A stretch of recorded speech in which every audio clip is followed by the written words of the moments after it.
Hello and welcome to episode number 4 of Exquisite Interiority. It's a special 9-part series dedicated to taking care of yourself from the inside out. It's produced by MPowered Podcast, and I'm one of the co-hosts, Michael Abney, and I am here with... I am Marilyn Egan. And we're excited as we're going through this, and every episode just gets... I get more vibes about it, and I'm so excited. So, Me too. This episode is the Heart Chakra, number 4.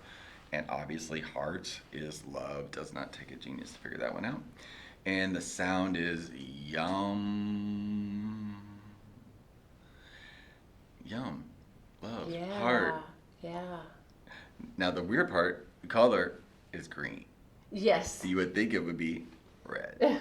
But it's not. It's green. And green is one of my favorite colors. I wear a ton of blue, but like green is my actual specific, like emerald green. Like I wear a lot of green also. You know, kind of goes with the red hair thing. It does. It does.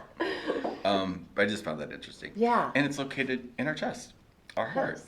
And love, the meaning of it is a profoundly tender, passionate affection for another person. In this case, that other person is us. Us. You. Yes, you. Taking care of yourself. That's what this whole thing is about. And here we are at the heart of the matter. Yes. Forgive the pun. Yeah. So I know this is the loving chakra, and it's huge too. It's huge. I can't wait to hear your take on it. Yeah. Like from your perspective, like. Well, there's a whole lot we can say here. There's no way we can say everything about all these chakras in this. That's why we have event. the Facebook group afterwards, because it's going to extend the conversation. And, exactly. Yeah, this is like the kicker, but go. Yeah. Because actually the heart chakra, the heart energy, electromagnetically, even scientifically, the heart puts out more energy than our brain. Isn't that? And it reaches out so many feet when it's really turned on and balanced. The heart chakra is very incredible. And when you have a well-developed heart chakra, then you are guided more by your heart, feeling versus thinking. And to me, I love that part because that's how I function. That's how I function, is by feeling. And but I do think it's important for us to have our head and our heart connected. And absolutely. We will probably talk about that a little bit more later. So when someone's heart is closed down, it's really a difficult life too. It's hard to have any self-love. It's hard to if without the self-love, it's hard for people to love someone else, or just to love family, love community, and actually, I like to do my best to be in that unconditional love space, which we can't be in it all the time. We probably wouldn't be human if we were, but I try to look at everyone and not hold conditions around the love. And I see when someone is out of balance and has a hard time functioning in the world, or is cruel or doing things that are not acceptable, I'm like, well, they're missing love. They're missing love. I don't like to look at people and say, oh, they're awful people. I'm like, well, they're missing love. Let's send them love. Just ask the divine to pour love on them, because that's what's missing. And it's kind of a loaded word. It's a very loaded word. Because when you said unconditional love, like it's a really loaded word. It's a really loaded word, and it's a really difficult. I'm grateful that I know what that is now. Yes, and me too. I was my partner Carlos is he taught me unconditional love. Like I know what unconditional love is. My mom is that. Yes. I met people in my life that exuded it. Yeah. It's kind of hard to describe, but what you said is just loving without judgment. But that's knowing that as a concept and Oh. experiencing that from other people is another thing. Yes. But knowing that and being able to be a human being and give that, that's a whole other Yes. world. It So is. you've met Carlos, you know, he's kind Yes. of, he's Carlos. I love I him to love tears. Carlos. But he is his own thing. Like Yeah. you know, when we first met, like those issues started to show up, Yeah. you know, and he made it abundantly clear, you know, that he was not going to be controlled in any way. Right. And so there's a we just early on in a relationship, he taught me that it was okay for me to love him just as he is and ever how he shows up. Mm-hmm. And he kept training me and kept training me and kept training me. And like he just knew like every single button to press to delete any information that I had about the opposite of that.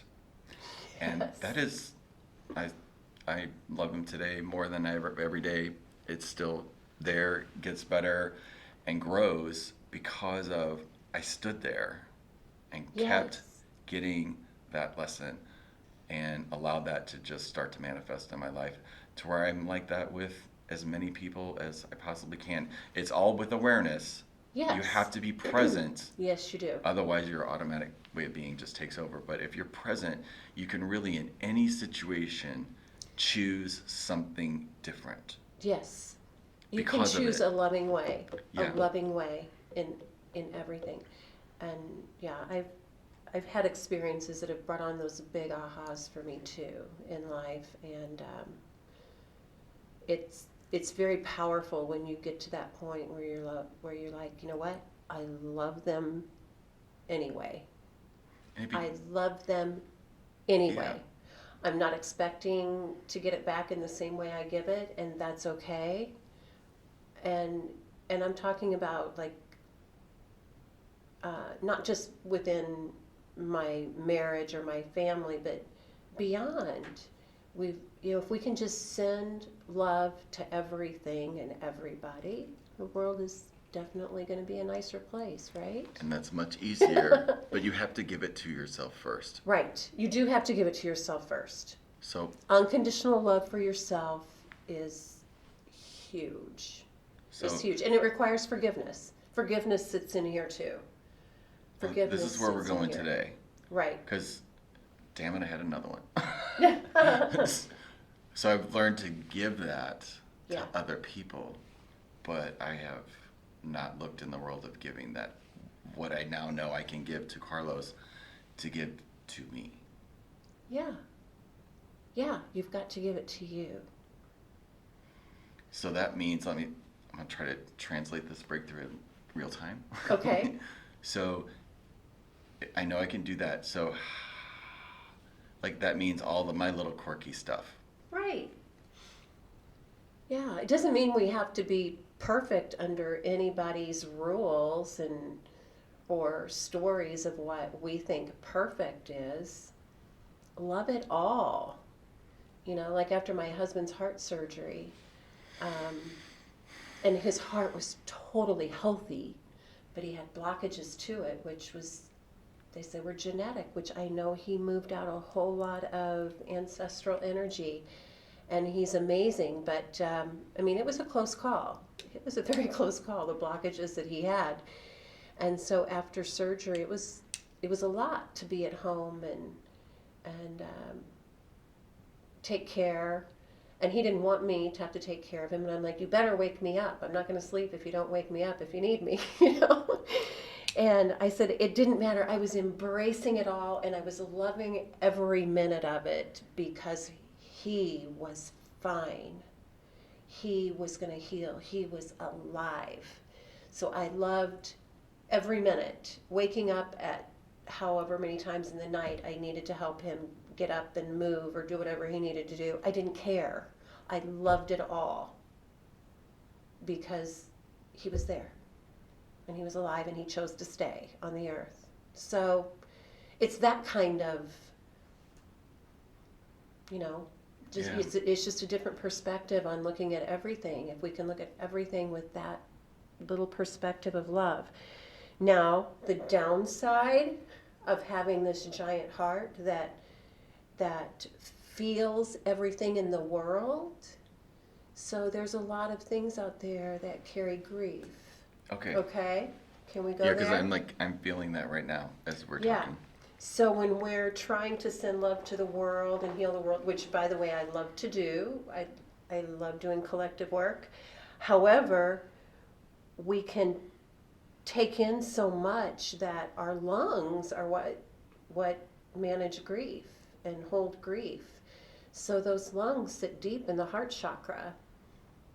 And then we have our own little griefs in life, you know, anything that changes, anything that's different, can be seen as a loss or feel like a loss, and that carries a grief. What is grief to you? Because Okay. when I think of it, I think of a funeral or somebody that died, or... It's where we feel like we're going to miss something, you know, there's a loss. So, well, I really loved it when we were like that, and then now this is changing, and there's a loss. So it could be a death in the family. It could be a death of something else we loved. We could grieve our home. Like if we move away from our home, we could grieve that we just don't live there anymore. We could grieve a job that we loved. We could grieve that, oh gosh, when our kids all lived here, it was so fun, and then our kids move away. And we can experience that as a grief also. But it doesn't mean we stay there. We just have to allow our body to feel it and then let it go and embrace the new. Mm-hmm. Does that make sense to you? Yeah, so I know, yes. Yeah. Processing the loss. That's sad. Like processing the loss. Right. That's kind of why it's connected with the heart, is because the heart does experience sadness too. When it sees something that doesn't feel good, the heart can be sad, and then the lungs can take that sadness, and it's more of a grief, or feels like a loss. Yeah, do you have a definition? Dictionary, sorrow, misery, sadness, anguish, pain, distress, agony, torment, affliction. So it's basically not up to speed with reality. Well, not necessarily, because I think it's pretty amazing that it's in the lungs, because what's in the lungs? Air. How do we move through anything? With our breath. That's with meditation, the stillness Right. is always connecting to the Always breath. got that big breath and moving out old things, moving out old air and bringing in new. That's what the lungs do. They move out the old, they bring in the new. Sometimes we forget that. We forget that we've got to move it out, and we hold on to it consciously, okay? Yeah, like things we're attached to. Right, right. So that's our humanness getting in the way of the lungs doing what it was meant to do. And sometimes we just put too much into it. You know, like if we're trying to take on the griefs of the world, that's a little too much. So I do have one fabulous story, though, of how children are so natural with this work. When my father passed away, we all had to drive to our hometown and get together. And I had a granddaughter who was 2 then. She's now 10. She's very close to my heart. She's really so much like me. It's not even funny. But anyway, she ran to me because we have a very close connection. I sat down. She sat on my lap facing me. You know, you can see a little tiny 2-year-old. And she laid her head on my heart chakra. And I put my hand on her back. And then she takes her hands and reaches back with one hand. She's reaching behind her back and holding onto my little finger. Well, we haven't really talked about the Meridian system, but it's another energy system. And that's the heart meridian on my little finger. And then she takes her other hand and grabs my thumb, and that's the lung meridian. Those are, you know, major meridians right there that are represented in our heart chakra. And it was amazing how much she just helped me clear it. She didn't take it herself. She was just letting me open up and move it out of my body. Wow. But how powerful is that, you know? Mm-hmm. I have chills. Yeah. So actually, I have a little exercise, because we do take on too much grief, that I can describe, that can help us move some of the heaviness and the sadness and the griefs out, so that we can have bigger hearts, because we do want to have big hearts. Let's do it. Okay. So, first off, you're going to feel it right on your sternum. We were talking about this heart center and your sternum. Yes. So just take one hand and do, some little circles. Yawning is a release, by the way. If anybody else is yawning when they do this, Michael just yawned. It's like, oh, where's my blanket? Yeah, but that releases energy too. It's a shift when you yawn. So you're circling here for a little bit, opening that up, moving it up a little bit, and it might be tender and sore. It is. Then take that hand and just lay it flat right over that area, and you might feel some heat with that. Then take your other arm and extend it out to the side, somewhere between, 45 and 90 degrees. And just take some nice deep breaths. Close your eyes. Nice slow breathing. Maybe breathe in and then out even more than you breathe in. And feel that energy come down from your armpit and down off the little pinky finger and drop down into the earth, which the earth wants to transmute that energy. We'll talk about later.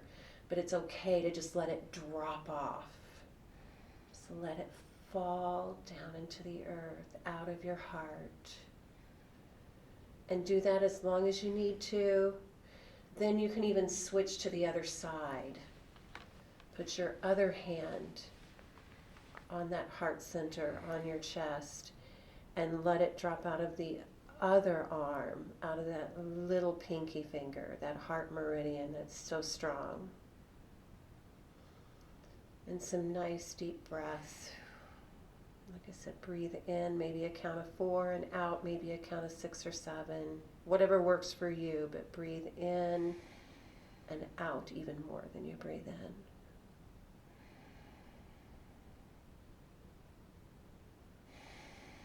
Yay, nice.